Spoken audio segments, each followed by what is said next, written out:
A'udzubillahi minasyaitonir rajim. Bismillahirrahmanirrahim. Alhamdulillah bidawamillahil azim. Allahumma salli wa sallim wa barik ala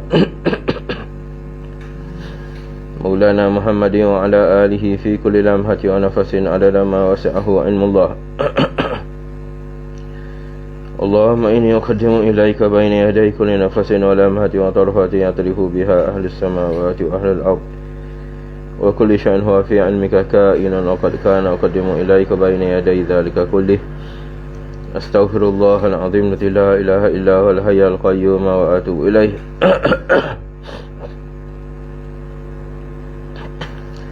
Astaghfirullahal azim la ilaha illa huwal hayyul qayyum wa atubu ilaih. Astaghfirullahal azim la ilaha illa huwal hayyul qayyum wa atubu ilaih. Bismillahirrahmanirrahim. Alhamdulillahi rabbil alamin arrahmanir rahim. Iyyaka na'budu wa iyyaka nasta'in ihdinas siratal mustaqim siratal ladzina an'amta 'alaihim ghairil maghdubi 'alaihim waladdallin amin.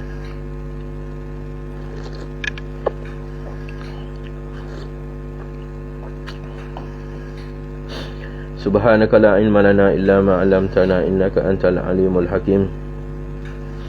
Rabbi shrah li sadri wa yassir li amri wahlul 'uqdatam min lisani yafqahu qawli.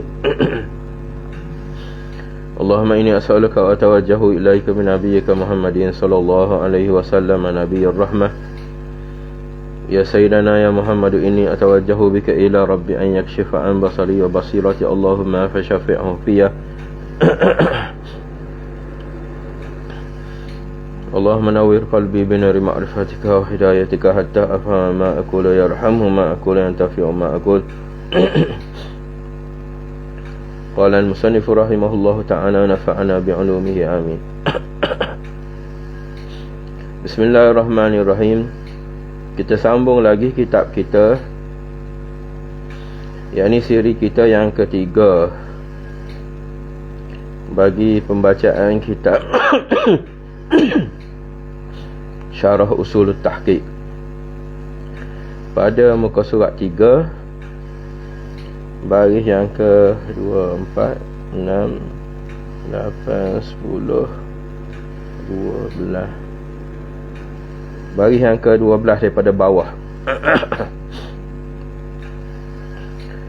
Pada perkataannya, dan kata Sayyidina Abu Bakar, al-ajzu anil idraki idrakun.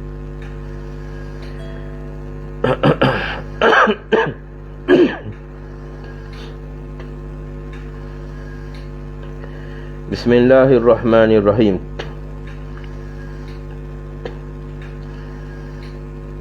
Kita sambung kitab kita dengan katanya. Sebelum itu ada terdapat satu sabda Nabi sallallahu alaihi wasallam yang kita berhenti dahulu, iaitu pada kata Nabi sallallahu alaihi wasallam, subhanaka ma arafnaka haqqa ma'rifatika. Artinya, maha suci Tuhanku, tiadalah ku kenal akan Tuhanku akan sebenar-benar pengenal kami akan Tuhanku. Maknanya, tidaklah Nabi kata, tidaklah aku ini benar-benar kenal macam mana hakikat zat Allah Subhanahu wa ta'ala. Nabi sendiri pun tidak kenal hakikat zat Allah Subhanahu wa ta'ala. Jadi sudah pasti yang kita tahunya adalah berkait dengan pengenalan Rasul, dengan pengenalan bagi orang awam. Berbeza cara kenal ataupun dapatan bagi kenal Allah Subhanahu wa ta'ala. Bukan dengan makna apabila kita kata Nabi sendiri mengaku dia tidak kenal Tuhan, itu dengan makna macam yang kita tidak kenal Tuhan. Tidak. bagi Nabi sempurna makrifah dia tentang Allah Subhanahu Wa Taala. Tapi hakikat makhluk dengan hakikat Tuhan ini, kejadian dia makhluk ini untuk nak kenal bagi Khalik ini sudah pasti. Kalau kenal pun tidak dapat kenal dengan sempurna kenal.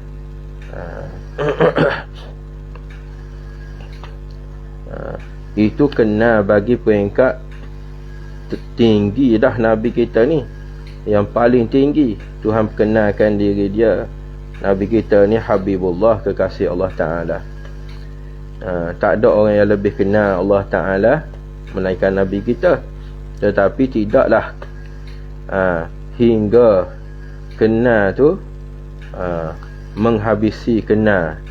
Hanya kenal Nabi SAW akan hakikat Tuhan kita atas qadar yang Tuhan bagi kepada dia.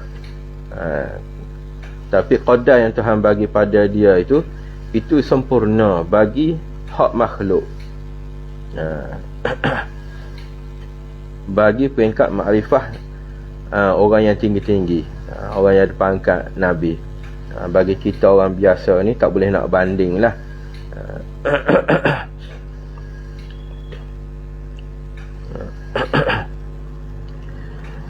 Dan berkait dengan pengenalan, nak kenal Tuhan ni. Kata Sayyidina Abu Bakar, al-ajzu anil idraki idrakun. Artinya lemah pendapat daripada yang mendapat. Akan yang didapat itulah pendapat. Ni terbelik kataan dia. Al-ajzu makna lemah. Lemah panca indera kita. Lemah pendapat tu makna panca indera. Panca indera kita lah yang mendapatkan semua perkara-perkara. Jadi apabila lemah panca indera untuk nak mendapatkan berkait dengan Allah Subhanahu Wa Taala, al-ajzu an daraki anil idraki idrakun. Apabila panca indera kita semuanya lemah, mata tak boleh nak dapat Tuhan, telinga tak boleh, hidung tak boleh, lidah tak boleh, kulit tidak boleh, fikir akal tidak boleh, dan juga nak tuduh-tuduh waham tak boleh, nak khayal tidak boleh, nak melalui hafizah zakirah tidak boleh nak dapat Tuhan kita. Jadi Tuhan kita ni sehingga-hingga bersalahan. Jadi tidak dapat dengan mana-mana panca indera yang Tuhan berikan kepada kita, tak dapat. Jadi katanya Sayyidina Abu Bakar, tidak dapat itu sebenarnya adalah dapat.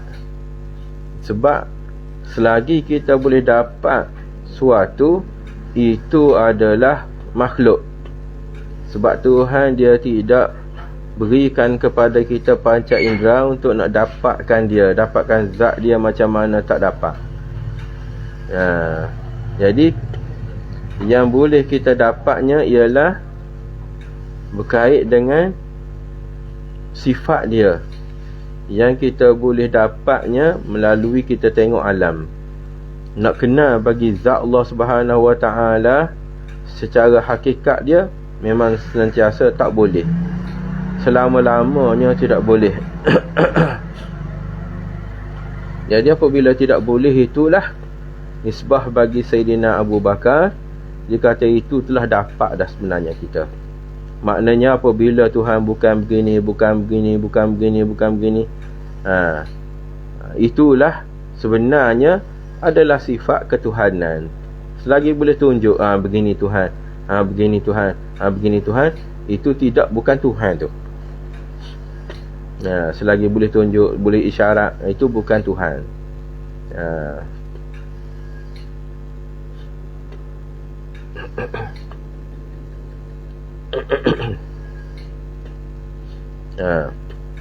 Dalam perkataan ini, perkataan Sayyidina Abu Bakar ini, al-ajzu anil idraki idrakun, lemah baca indera, pendapat itu untuk nak dapatkan Tuhan tu macam mana, itu sebenarnya dah dapat. Jadi ada di dalam kitab-kitab Usuluddin lain tentang Sayyidina Ali pula, dia menyebut, dia sambung perkataan Sayyidina Abu Bakar. Sayyidina Ali kata, wal bahthu an kulli sirri zatihi isyrakun. Dan sekiranya seorang itu bahas lagi, cari lagi, dah dia tak dapat dah. Wal bahthu an kulli sirri zatihi, tentang macam mana rahsia zat, hakikat ketuhanan itu, sekiranya dia cari lagi, isyrakun, boleh membawa dia kepada syirik. Sebab selagi panca indera tak dapat, jadi setakat itu cukuplah mengakulah panca indera. Tetapi apabila tak dapat, dia congkel lagi, akhirnya dia akan dapat satu dapatan tentang begini rasanya Tuhan. Padahal awal-awal lagi ulama kata tak boleh dapat macam mana sekalipun Tuhan, tak boleh nak teka dengan otak, tak boleh tengok dengan mata, tak boleh dapat dengan telinga, tak boleh dapat dengan hidung, tak boleh dapat dengan mana-mana panca indera. Ulama kata tak boleh dapat Tuhan, hakikat zat Tuhan tak boleh. Tapi sekiranya orang ni dia cari juga, nescaya apa yang dia cari itu akan dapat. Tetapi yang dapat itu makhluk lagi, bukan Tuhan. Jadi sekiranya dia pegang dalam hati dia, itulah Tuhan, isyrakun, boleh bawa kepada syirik. Sayyidina Ali kata, wal bahthu, dan sekiranya kamu gali lagi, dah tak dapat dah panca indera, tentang hakikat Tuhan ni kamu tak dapat kenal. Kalau kamu nak kenal Tuhan tu, Tuhan janji untuk tengok dia di syurga nanti, bukan di dunia, tidak. Jadi apabila seorang itu nak kenal Tuhan, betul-betul hakikat Tuhan, masuk syurga dululah. Sebab dunia ini ada beberapa sebab mengapa Tuhan dia tidak bagi kenal. Tuhan tak tunjuk zat dia, melainkan yang ulama kata hanya berlaku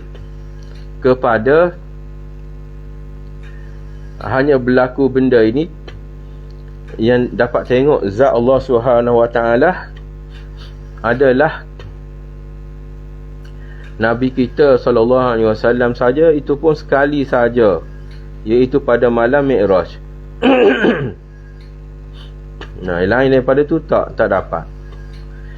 Ulama-ulama sekalipun, ulama sufi ke yang besar-besar sekalipun, tak dapat nak tengok zat Allah Subhanahu Wa Taala.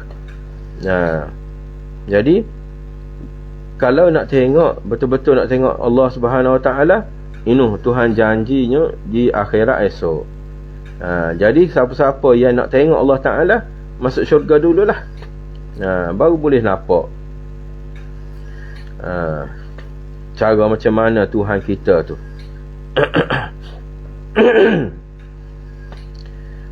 Itu sekiranya gali lagi, kita atas dunia gali, dah tak jumpa dah, gali, kita akan jumpa suatu natijah, satu keputusan.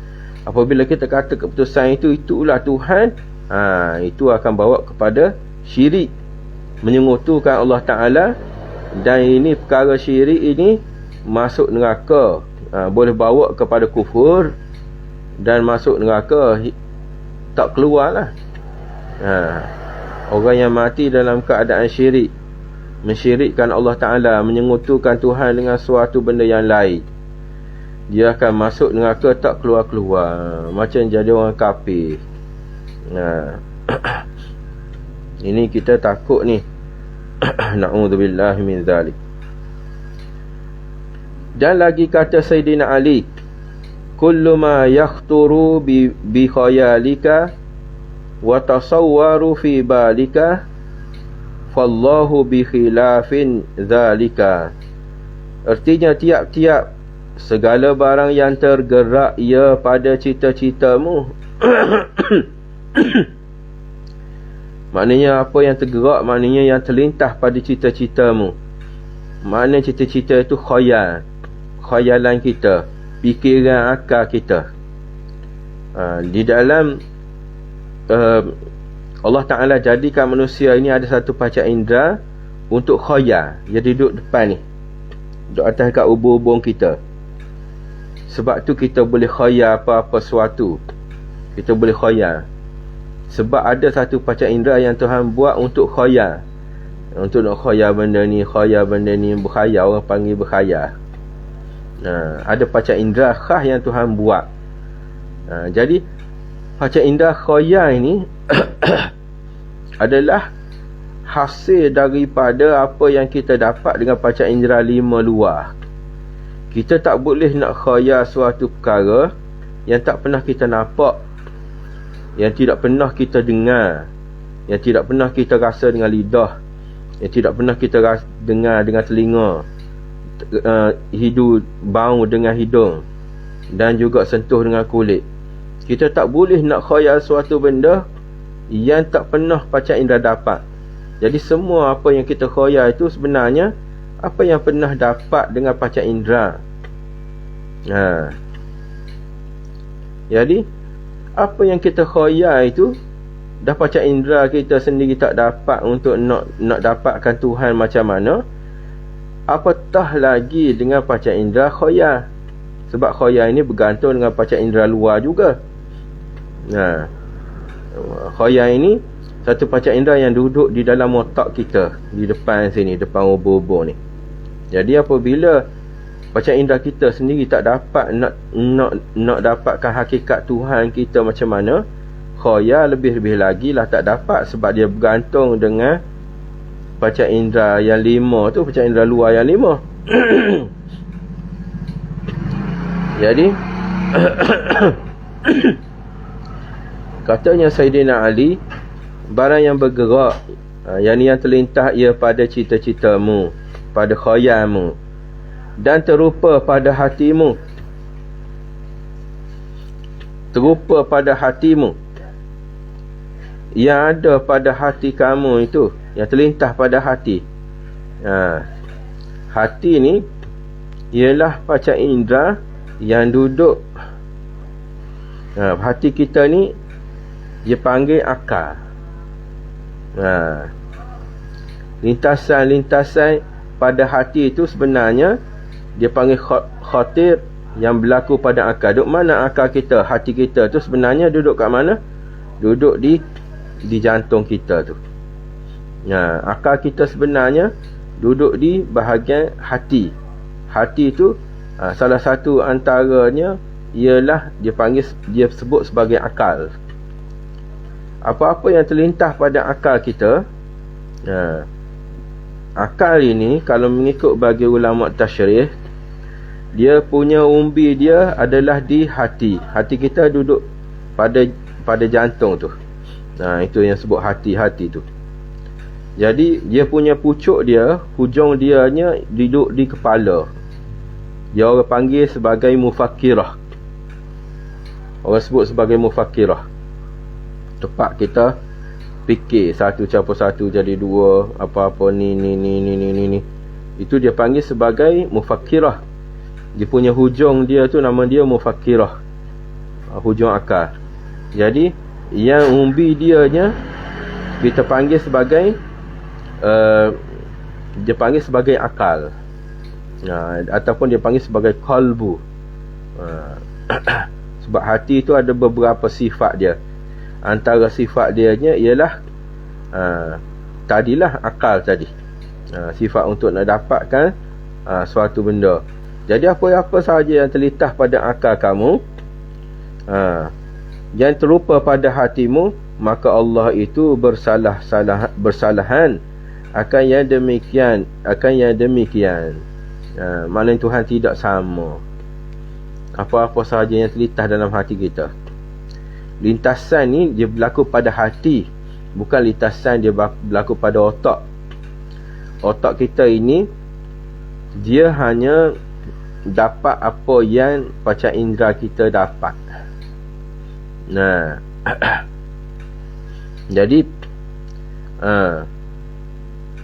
hati pula dia terlintas apa-apa sahaja lintasan, dia dapat berkait dengan khatir, dia panggil. Apa-apa lintasan itu hija bagi hati. Kalau khayal itu hija bagi khayaliyah. Kalau kita rasa waham, maknanya kita ada satu panca indera duduk pada otak kita lagi, dia panggil wahimah. Wahimah ni kita tuduh orang, tuduh ni nampak rasa macam itu satu panca indera juga yang ada pada otak kita. Kita tuduh-tuduh tu, sengka-sengka tu, dia panggil wahimah. Dia berbeza semua panca indera tu. Dapatan dia, hija dia beza-beza belaka. Dalam tubuh kita ni ada 13 panca indera yang besar-besar. Kalau kita belajar tentang panca indera yang 13 ni yang ada pada tubuh kita, nescaya cukup dah kita untuk kenal Allah Ta'ala macam mana dan untuk nak kenal makhluk macam mana. Jadi Sidina Ali kata, apa-apa sahaja yang terlintas pada khayal kamu dan apa yang tasawur, maknanya yang terlintas juga pada hati kamu, yang terupa pada hati kamu, itu dua panca indera yang beza tu. Maka Allah Ta'ala senantiasa selama-lamanya tidak sama, bersalahan akan yang demikian itu. Apa yang kamu terlintas tu bukan Tuhan. Itu makna dia. Alhamdulillah. Kata segala ulama, kullu ma tawahamtumuhu bi'awhamikum wa adraktumuhu bi'uqulikum fahuwa muhdathun mislukum. Artinya tiap-tiap barang yang tersangka yang kamu sangka-sangkakan ia dengan segala sangkaan kamu itu. Ini yang waham pula, wahimah. Satu panca indera yang nama dia wahimah yang tadi. Apa-apa yang kamu sangka-sangkakan dan yang kamu dapat dengan segala akal kamu, pemikiran kamu, ada satu panca indera di otak sana, nama dia mufakkirah. Yang kamu fikir ni begini ke Tuhan, begini ke Tuhan, begini ke Tuhan, maka iaitu baharu jua. Semua itu yang kamu dapat itu benda baru, seperti kamu. Sebab apa? Sebab apa-apa yang akal kita dapat, apa-apa panca indera kita dapat, sama ada panca indera dalam ke ataupun panca indera luar ke, itu semuanya tu benda yang baru belaka. Sebab Tuhan buat panca indera ini untuk dapat perkara yang baru, makhluk, bukan untuk dapat dia, tidak. Semua itu seperti kamu, makna makhluk seperti kamu. Maka nyatalah, dia buat kesimpulan di sini. Tuan Musannif dia buat kenyataan, maka nyatalah segala pengetahuan orang yang sesat itu, yang menyangka-nyangka ia pada i'tiqadnya Allah Ta'ala itu bertempat. Dia kata, jadi Tuan Musannif kata, nyatalah segala pengetahuan orang yang sesat, pegangan i'tiqad orang yang sesat itu, yang menyatakan bahawasanya Allah Ta'ala itu bertempat mana-mana tempat saja, atas langit ke, atau berupa dengan rupa begini, berupa ada tangan ke, ada mulut ke, ada muka ke, atau boleh ada menyamakan akan dia dengan sesuatu yang disangkanya sebenar dirinya, iaitu Allah Ta'ala.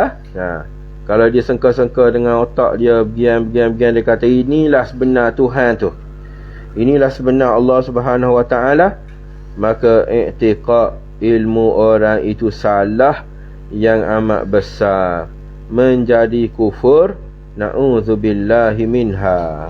Jadi dia buat terus keputusan. Tuan musannif, tuan pengarang kitab ni, dia kata sekiranya mana-mana orang yang iktiqad pegang dalam hati dia, Tuhan ada bagi dia bertepat.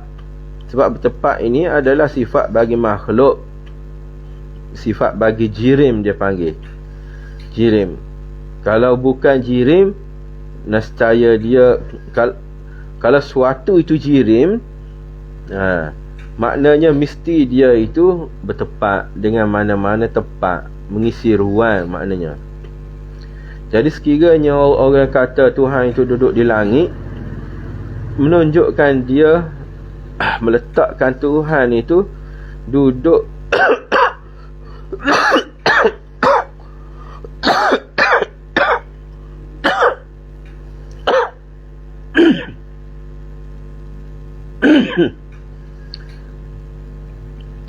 mengisi dengan mana-mana ruang di langit tu. Kalau dia kata Tuhan duduk di atas langit, maknanya dia menentukan Tuhan duduk mana-mana sahaja juzuk bahagian langit, mengisi ruang langit. Begitu. Sedangkan Allah Ta'ala turunkan ayat, thumma stawa 'alal 'arsy, kemudian Allah istiwa atas arasy. Adakah maknanya kita nak letak bahawasanya Tuhan duduk di langit? Jadi ayat tersebut kita tidak boleh pegang dengan makna yang hakiki dia begitu, tak boleh. Sebab dia menyalahi bagi beberapa ayat Quran yang lain yang lebih muhkam, yang lebih muhkam, yang lebih kuat. Jadi terpaksa kita belajar apa maksud bagi perkataan-perkataan yang kesamaran itu, apa maksud dia yang sebenarnya. Sudah pasti Allah Ta'ala ini bukan jenis makhluk. Bukannya duduk di satu-satu tempat yang menunjukkan Allah Ta'ala itu berjirim. Sudah pasti bukan begitu Tuhan kita. Jadi dengan sebab itulah kita kena belajar macam mana Tuhan kita ni, dan apa maksud sebenar ayat, bagi beberapa ayat mutasyabihat yang kesamaran maksud tu kena belajar. Hingga kan Tuhan musannif ni kata, siapa sahaja yang mengatakan Tuhan itu berupa, bertempat, menyamai dengan suatu benda yang kita sangka-sangka, semuanya itu akan bawa kepada kufur. Iktiqad yang salah dan jatuh kufur orang ni. Ini musannif tuan kitab yang kata, kalau mati tak sempat taubat ni, mati masuk neraka tak keluar ni, macam orang kafir. Sebab dia tak kenal Tuhan. Dia ingat dia kenal Tuhan, tapi dia tak kenal Tuhan. Bahkan dia sifatkan Tuhan dengan suatu sifat yang sangat teruk, yang tidak layak bagi Tuhan. Itu sebab mengapa dia kena masuk neraka tak keluar. Sebab sifatkan Tuhan dengan sifat yang tidak layak bagi Allah Subhanahu Wa Taala. Macam orang kafir lah. Sifatkan Tuhan dengan apa-apa sifat yang tidak layak bagi Tuhan. Maka hendaklah engkau fahamkan ia akan makna kalimah syahadah ini baik-baik. Jadi permulaan bagi kitab ini dia kata berkait dengan orang yang nak memeluk agama Islam adalah dengan dia kenal Allah Subhanahu Wa Taala, dengan dia mengucap dua kalimah syahadah, dan dia tahu apa maksud bagi dua kalimah syahadah itu. Sebab di dalam dua kalimah syahadah itu terkandung padanya sifat-sifat ketuhanan, sifat wajib bagi dia, sifat istihalah bagi dia, dan juga sifat harus bagi Allah Subhanahu Wa Taala. Orang yang kenal Allah Taala dengan kenal sifat Allah Taala dan pegang sebagaimana yang dikehendaki oleh syarak, itulah orang yang betul-betul kenal Allah Subhanahu Wa Taala dan juga orang yang terselamat. Jadi apabila kita belajar tentang sifat 20, dalam sifat 20 itu jangan terangkan berkait dengan syahadah tadi. Dalam syahadah ada sifat 20. Jadi orang yang belajar sifat 20, dia pasti akan tahu makna sebenar bagi kalimah syahadah. Dia kata, maka hendaklah engkau fahamkan ia akan makna kalimah syahadah ini baik-baik dengan dalil nakli, iaitu dalil daripada Quran dan hadis, dan dalil akli yang nurani, dalil daripada fikiran akal yang nurani, pada mengambil nazar, pada mengambil nazar untuk kita nak tilik yang sahih pada menilik kejadian 7 petala langit dan 7 petala bumi. Nazar ini kita lihat sesuatu dan mengambil iktibar. Jadi apabila kita belajar tentang hukum akal, kita akan kenal alam ini macam mana dan Tuhan ini macam mana melalui akal kita fikir. Dan apabila kita belajar tentang kenal Allah Ta'ala melalui dalil nakli pula, melalui ayat Quran dan juga hadis Nabi SAW, kita akan kenal Tuhan kita melalui Quran dan juga hadis. Jadi tak boleh tinggal dua-dua dalil ni. Jadi kalau kita ambil satu saja, kita kata hanya ambil dalil nakal saja, jadi tidak cukup, tidak sempurna. Ambil berpegang kenal Allah Ta'ala melalui dalil Quran dan juga hadis tak cukup. Dia kena sempurna dengan dalil akal. Begitu juga dalil akal ini bagi orang yang nak kenal Allah Subhanahu Wa Ta'ala. Apabila dia kenal dengan dalil akal, dia kena kuatkan lagi, kukuhkan lagi dengan dalil nakal pula daripada Quran dan juga hadis pula. Jadi dua dalil ini, bukti untuk nak dapat Tuhan ini dengan dua-dua dalil itu sebenarnya dia panggil saling menyempurnakan, saling menyempurnakan lagi.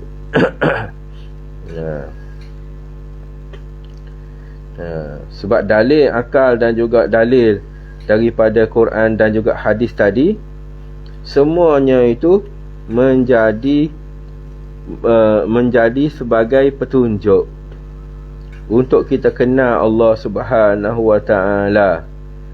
Dan petunjuk tadi dalam Quran dan juga dalam hadis dan juga melalui dalil akal tadi, dia fokuskan kepada kejadian 7 petala langit dan 7 petala bumi.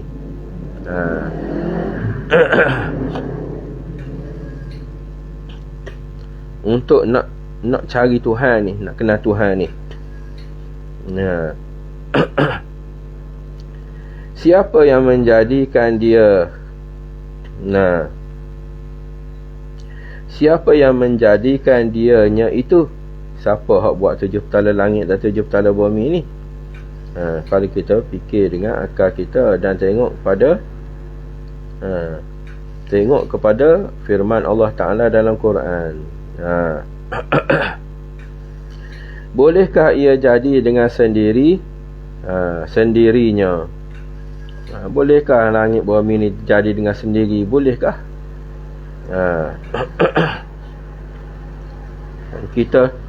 Kalau kita fikir, tak ada sesuatu pun yang terjadi dengan sendiri.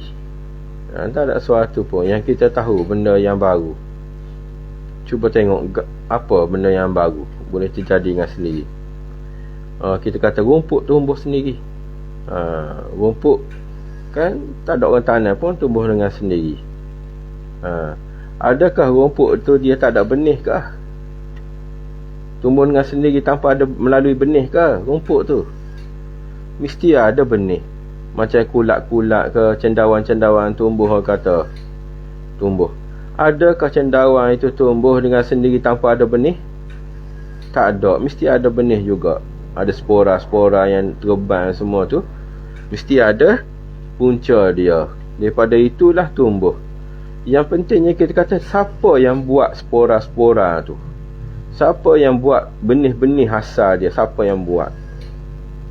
Macam kita sendirilah. Kita lahir daripada mak ayah kita. Mak ayah kita lahir daripada tok kita. Tok kita lahir daripada nyai kita. Nyai kita lahir daripada nyok kita.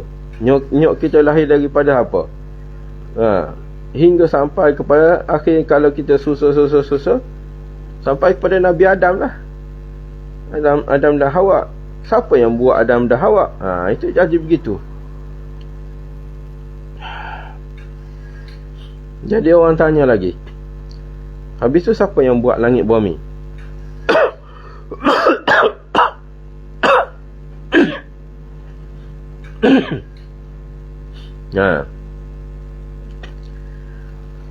Adakah langit bumi tu ada benih ke tidak? Alam ini, matahari ke, ada benih ke tidak? Tak ada benih. Kalau tak ada benih, dia ada tu macam mana boleh ada kalau tak ada benih? Nescaya kita kata sesuatu yang baru mesti ada pencipta dia. Sesuatu yang baru. Daripada mana kita tahu langit bumi baru? Sebab dia berubah.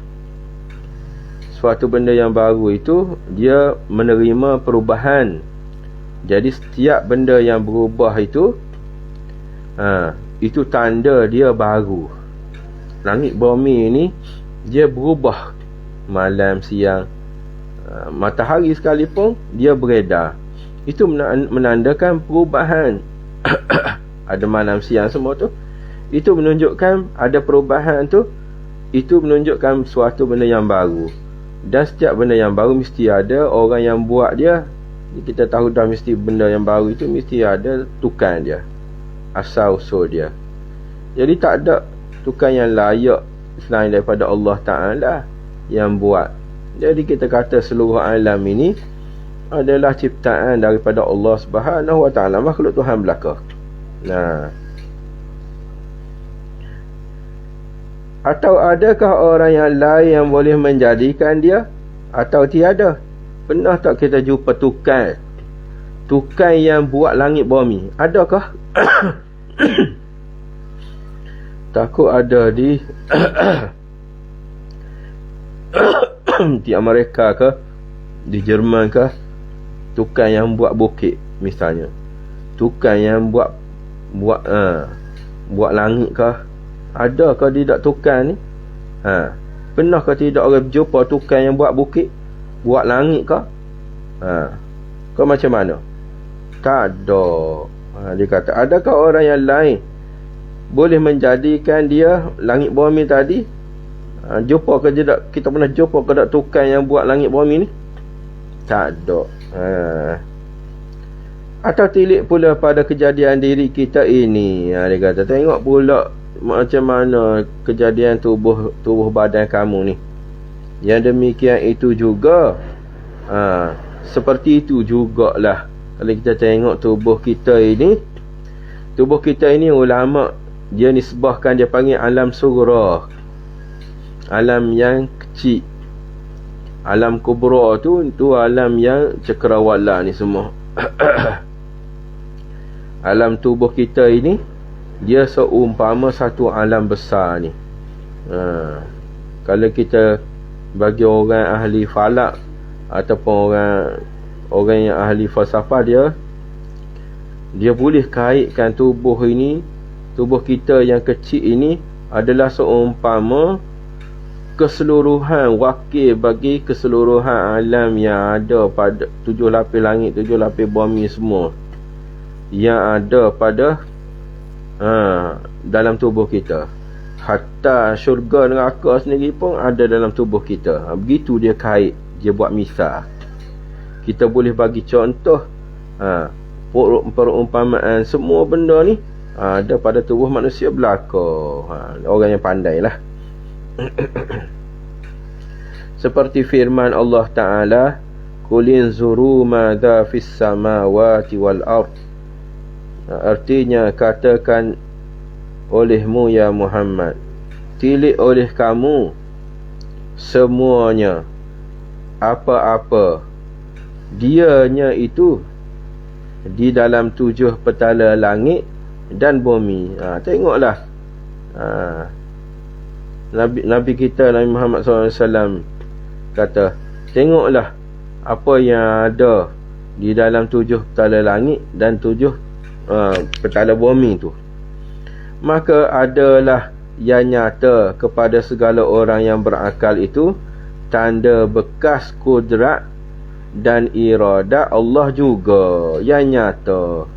Maknanya semua 7 petala langit, 7 petala bumi itu, ini tanda bagi bekah ataupun asar kudrat Tuhan kita. Bekah bagi kuasa Tuhan. Makhluk ini dia panggil asar. Nama bagi makhluk dia panggil asar, kesan ataupun bekah-bekah. Umpama macam orang yang berjalan atas lumpur, dia akan tinggal tapak kaki dia. Tapak kaki itu dia panggil asar. Walaupun kita kata kita tak tengok ada orang pijak ke, tapi pasti kita kata ini tapak kaki orang yang pernah lalu. Mustahil tapak kaki ini muncul sendiri daripada lumpur. Mustahil. Walaupun kita tak nampak sekalipun, kita yakin bahawa ada orang lalu pada tempat ini, tempat berlumpur ini, sehingga dia meninggalkan jejak kaki. Begitu. Kalau kata mana dia timbul sendiri, jadi kita boleh potong terus, dengan sebab yakin kita dengan ilmu kita tak ada ataupun mustahil suatu itu ada padanya tanda, keluar tanda tanpa ada orang yang meletakkan tanda tu. Setiap asar pasti ada muassir, dia panggil. Dia panggil alam ini ialah asar bagi kudrat Allah Subhanahu Wa Taala, kesan hasil daripada kudrat Tuhan. Nak menunjukkan ada Tuhan lah. Yakni bekas tanda kuasa Allah dan kehendaknya juga. Kalau Tuhan tidak buat, nescaya takkan ada makhluk ni. Kalau tidak ada kehendak Tuhan untuk buat makhluk, nescaya tak ada makhluk ni. Tak ada kehendak, tak ada lah nak buat.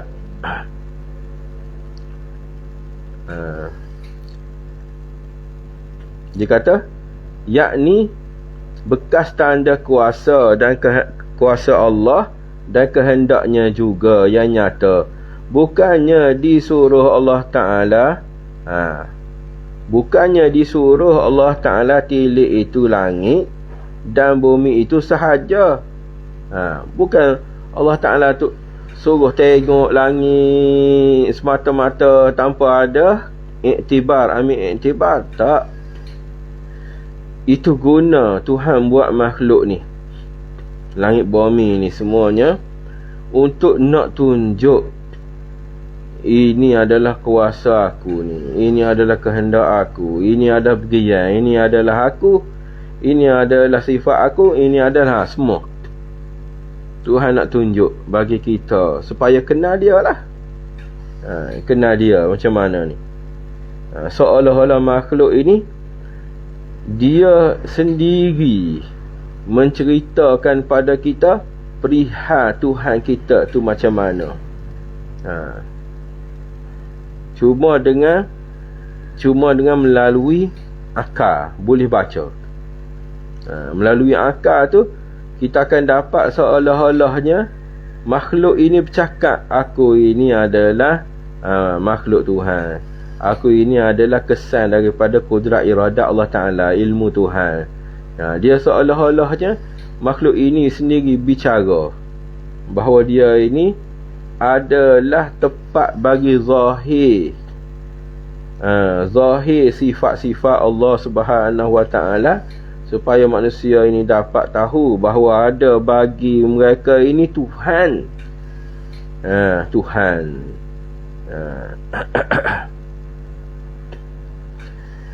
Dan lagi firman Allah Ta'ala, wa fi anfusikum afala tubsirun, artinya pada diri kamu itu mengapakah maka tiada kamu tilik, yakni pada kejadian diri kamu itu, mengapakah maka tiada kamu bicarakan.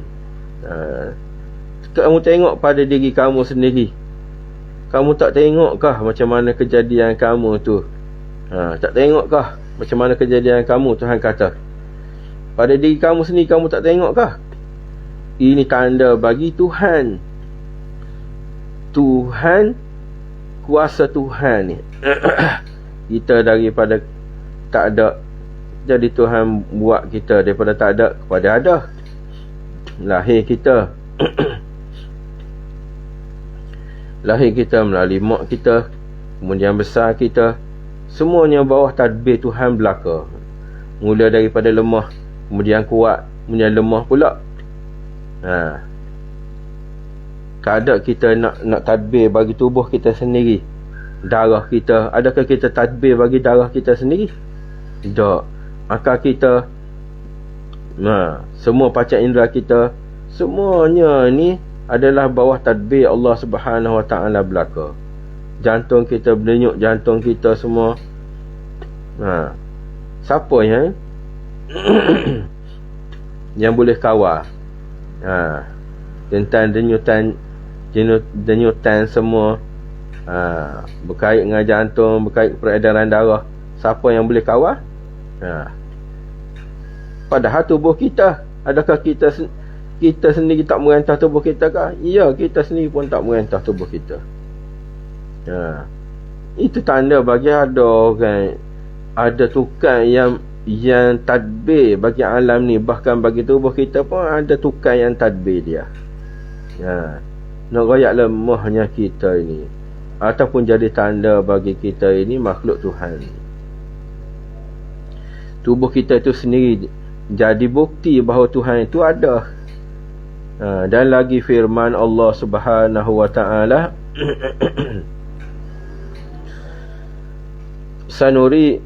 sanurihim ayatina fil afaqi wa fi anfusihim hatta yatabayyana lahum annahul haq. Artinya lagi kami akan memperlihatkan akan segala tanda kami pada taraf alam ini dan pada diri mereka itu, hingga nyatalah bagi mereka itu bahwasanya Allah Ta'ala itu ada sebenarnya.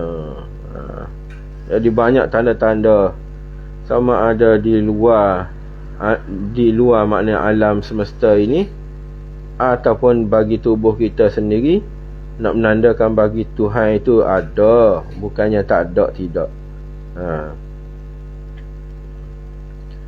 Dan lagi firman Allah Ta'ala, falyanzuril insanu mimma khuliqa mimma in dafiq yakhruju min bainis sulbi wat taraib.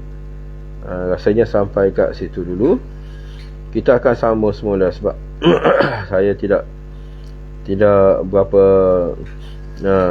boleh nak panjang lagi. Kita akan sambung semula insya-Allah Ta'ala pada bulan depan, pada minggu yang ketiga.